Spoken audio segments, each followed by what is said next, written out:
ሰላም ጤና ይስጥልን እንደምን አምሽታችኋል ክቡራትና ክቡራን ተመልካቾቻችን ከአሻም ቴሌቪዥን የምሽት ስፖርታዊ ዜናዎች ከዚህ ሰዓት ጀምሮ ወደ እናንተ የሚደርሱ ይሆናል። ከዜናዎቹ ጋር እኔ ምናሴሽ ጥላ አብራችሁ ቆያለሁ። አብራችሁ ነው።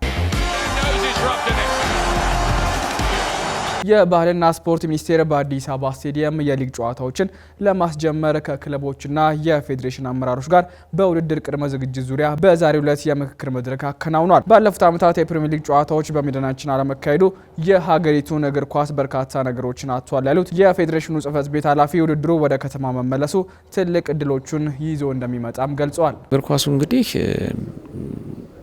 የፉክክር መንፈሱም እየጠፋ መጥቷል። የማሸነፍ የመሸነፍ ሂደት ላይም ተጫዋቾች ዘንድ ያለው ስሜት ከዚህ ቀደም እንደነበረው ነው የሚል እምነት የለኝም ከዚህ ቀደም። ምክንያቱም ተጠያቂነቱ በዛው ልክ አይደለም ያለው። አሁን ግን ወደ መዲናዋ ሲመጣ ደጋፊዎች በቅርበት የማየት እድል አላቸው። ማን ምን አይነት ፐርፎርማንስ እያደረገ ነው፣ ማን የት ይውላል የሚለውን በደንብ የሚታይበት ይሆናልና ተጫዋቹም የሚተጋበት ወደ ትጋት ውስጥ የሚገባበትን ኦፖርቹኒቲ ይፈጥራል። በተለያዩ ቦታዎች ግን ሲደረግ የመደበቅ በደንብ ክለባቸውን የማየት እድሉ ተዘዋዝሮ የመመልከት እድሉ እጅግ በጣም ጠባብ እንደሆነ ይታወቃልና ቢያንስ አድሬስ ሊያደርግ የሚችላቸው ሁነቶች እጅግ በጣም ትልቅ ኦፖርቹኒቲዎችን ይዘው ይመጣሉ ብዬ አስባለሁ። ከሁሉም በላይ የስፖርታዊ ጨዋነት ጉዳይ አስፈላጊ ነው ያሉት ኃላፊው በሁሉም የእድሜ ክልል ያሉ ተመልካቾች ወደ ስቴዲየም በመግባት መመልከት እንዲችሉ ሁሉም ሰው የራሱን ኃላፊነት መወጣት እንዳለበትም አሳስበዋል። የስፖርታዊ ጨዋነት እጅግ በጣም ወሳኝነት ይኖረዋል።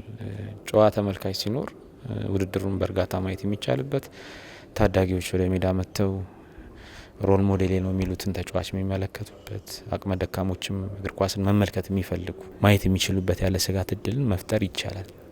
ያን ግን ማድረግ የሚቻለው በኢትዮጵያ እግር ኳስ ፌዴሬሽን ጥረት፣ በሊግ ካምፓኒ ጥረት ወይም በተወሰኑ አካላቶች ጥረት አይደለም። ሁሉም የራሱን ስራ ሊሰራ ይገባል የሚል እምነት አለን። ከነዛ መካከል ከተማዋ እንደማደጓ መጠን ደግሞ የኛም የእግር ኳሳችን ስቴዲየም አካባቢ ያለን ማኔጅመንታችን በዛው ልክ መስተካከል መቻል አለበት። ደጋፊዎች ትኬት የሚያገኙበት መንገድ ዲጂታላይዝ አድርጎ መገኘት፣ የትኛው ደጋፊ የት ቦታ ገባ የሚለውን በደንብ መቆጣጠር በሚያስችል መልኩ መረጃዎች የሚያዙበት መሆን መቻል አለበት። ጥቅምት 8 ለመጀመር ፕሮግራም የተያዘለት የ2018 የኢትዮጵያ ፕሪሚየር ሊግ ሁሉም አካላት የተገኘውን ይህንን እድል በተገቢው መንገድ መጠቀም እንዳለባቸውም ኃላፊው አንስተዋል። የኢትዮጵያ ፕሪሚየር ሊግ እንግዲህ የፕሪሚየር ሊግ አክሲዮን ማህበሩ ቅድም ከመድረኩ ሲገለጽ እንደነበረው ቴንታቲቭሊ ጥቅምት 8 ለመጀመር ፍላጎት እንዳላቸው አሳውቀዋልና በዛ ጊዜ አፍተር ሁለተኛው ዙር የፊፋ ዊንዶ በኋላ የሚጀመር ይሆናል። እንግዲህ መልካም የውድድር ዘመን ይሆንላቸው ነው የምንለው። በተቻለ መጠን ይህንን እድል በአግባቡ መጠቀም ያስፈልጋል። መዲናችን እንደ መዲና ፕሮሞት ሊያደርግ የሚችል እግር ኳስ በአግባቡ እንዲኖረን ያስፈልጋልና በዛ ረገድ ሁሉም የበኩሉን አስተዋጽኦ እንዲወጣ አደራ ማለት ይፈልጋል። ሲዳማ ቡና የይገዙ ቦጋለን ውል ሊያራዝም መሆኑን አስታውቋል። የ2018 የኢትዮጵያ ፕሪሚየር ሊግ ተሳታፊ ክለብ የሆነው ሲዳማ ቡና የአጥቂውን ይገዙ ቦጋለን ውል ለተጨማሪ 2 ዓመት ለማራዘም ከተጫዋቹ ጋር ስምምነት ላይ መድረሳቸውን ክለቡ በማህበራዊ ድረገጹ አስታውቋል። ክለቡ ከይገዙ በተጨማሪ ደገፈ ያለሙ ብርሃኑ በቀለ ለተጨማሪ ዓመት በክለቡ ለማቆየት መስማማቱንም አስታውቋል። ኢትዮጵያ ቡና በኩሉ አላዛር ሳሙኤልን ከቅዱስ ጊዮርጊስ በ2 ዓመት ውል ማስፈረሙን ይፋ አድርጓል። ተጠባቂ በነበረው በ1500 ሜትር ኬንያውያን አትሌቶች በበላይነት አጠናቀዋል። በጃፓን ቶኪዮ የተካሄደ በሚገኘው የ20ኛው የዓለም አትሌቲክስ ሻምፒዮና እንደቀጠለ ሲሆን ፍሬውን ኃይሉ በተሳተፈችበት ርቀት ኬንያውያን አትሌቶች ከ1 እስከ 2 ያለውን ደረጃ ይዘው ማጠናቀቅ ችለዋል።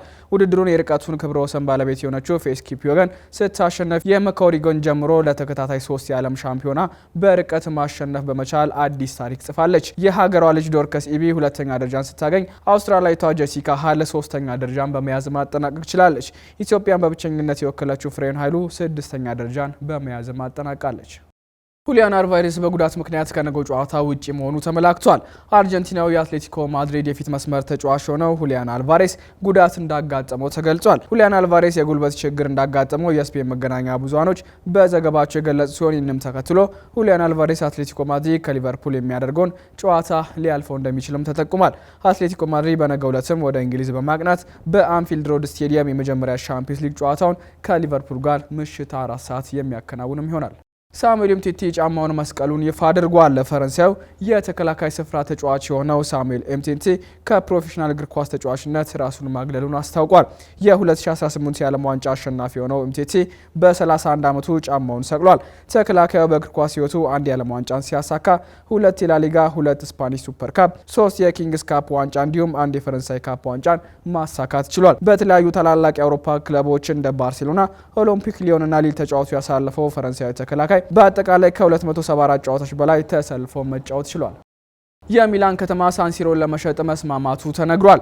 የሚላን ከተማ ሳንሲሮ ስቴዲየምን ለኤሲ ሚላንና ኢንተር ሚላን ለመሸጥ ከስምምነት መድረሱን የከተማው ከንቲባ ጁሴፔ ሳላ አስታውቋል።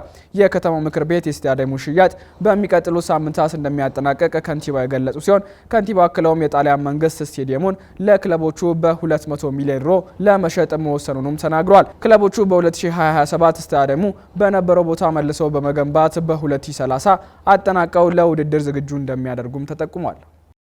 የአውሮፓ ቻምፒየንስ ሊግ ዛሬ ምሽት በ6 ጨዋታዎች ጅማሮ ያደርጋል። የ2025-26 ተወዳጁ የአውሮፓ ቻምፒየንስ ሊግ የውድድር መድረክ ዛሬ ጅማሮን ሲያደርግ 6 ጨዋታዎች በተለያዩ ስቴዲየሞች ይከናወናሉ። ምሽት 4 ሰዓት 4 ጨዋታዎች ሲከናወኑ የመድረኩ ባለታሪክ ክለብ የሆነው የስፔኑ ክለብ ሪያል ማድሪድ በሜዳው ሳንቲያጎ ቤርናቦ ስቴዲየም የፈረንሳዩን ክለብ ኦሎምፒክ ሊዮንን ሲጋብዝ የጀርመኑ ክለብ ቦሩሲያ ዶርትመንድ ወደ ጣሊያን በማቅናት ዩቬንቱስን የሚገጥም ይሆናል። በአሰልጣኝ ቶማስ ፍራንክ የሚመራው ቶተናም በሜዳው ቪያሪያልን ሲጋብዝ ቤኔፊካ ከካራባክ ጋር ምሽት 4 ሰዓት ይገናኛሉ። በአሁኑ ሰዓት 2 ጨዋታዎች በመካሄድ ላይ ሲገኙ አርሰናል ወደ ስፔን በማቅናት አትሌቲክ ቢልባውን ሲገጥም ፒኤስቪ ከዩኒየን ሴንት ግሎስ ጋር በመጫወት ላይ ይገኛል። ክቡራትና ክቡራን ተመልካቾቻችን ለምሽት ያዝናቸው የስፖርት ዜናዎች ይመስሉ ነበር። እኔ በዚያ በቃው። መልካም ምሽት።